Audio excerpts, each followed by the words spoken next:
जो हुआ अच्छा हुआ।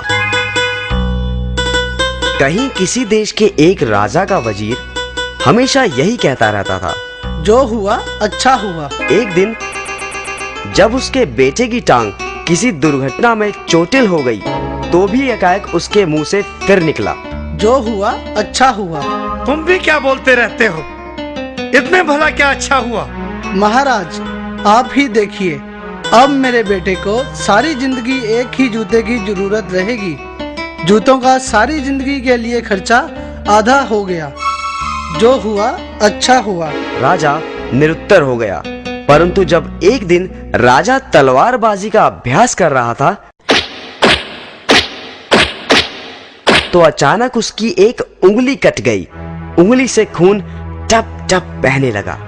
ओ माँ, ओ परमात्मा, हाय! उसका हाल बेहाल था। वह दर्द से छटपटा रहा था कि तभी वहां खड़े वजीर के मुंह से अपने आप निकल गया, जो हुआ अच्छा हुआ। अब तो राजा का गुस्सा 7वें आसमान पर पहुंच गया था। उसने हुक्म सुनाया, इस बेवकूफ वजीर को कारागार में डाल दिया जाए। और फिर वजीर को कारागार में बंद कर दिया गया। राजा का दरबार फिर उसी तरह लगने लगा। बस कमी थी तो बस उसी वजीर की। एक दिन राजा जंगल में शिकार करने के लिए निकला तो रास्ता भटक गया। उसे जंगल में ही डाकू ने अगवा कर लिया। वे डाकू अपने देवता को खुश करने के लिए उसकी बलि देना चाहते थे। वो राजा को अपने पुजारी के पास ले गए।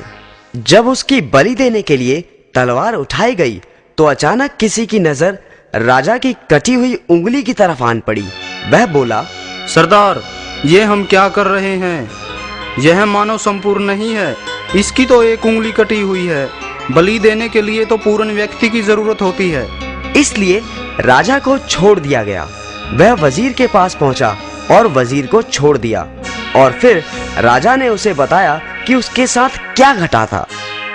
राजा ने वजीर को उसे कारागार में डालने के लिए क्षमा मांगी। वजीर बोला, मैंने तो आपको कहा ही था, जो हुआ अच्छा हुआ। जो होता है अच्छे के लिए ही होता है। मेरी बात तो ठीक है, परंतु तुम्हारे साथ तो जाती हो गई। नहीं महाराज, अच्छा हुआ आपने मुझे कारागार में डाल दिया। यदि आप ऐसा ना करते तो शिकार के वक्त मैं आपके साथ होता। डाकू आपको तो छोड़ देते, परंतु मेरी तो बलि चढ़ जाती। इसलिए जो हुआ अच्छा हुआ। हाँ, तुम ठीक ही कहते हो। जो होता है भले के लिए ही होता है।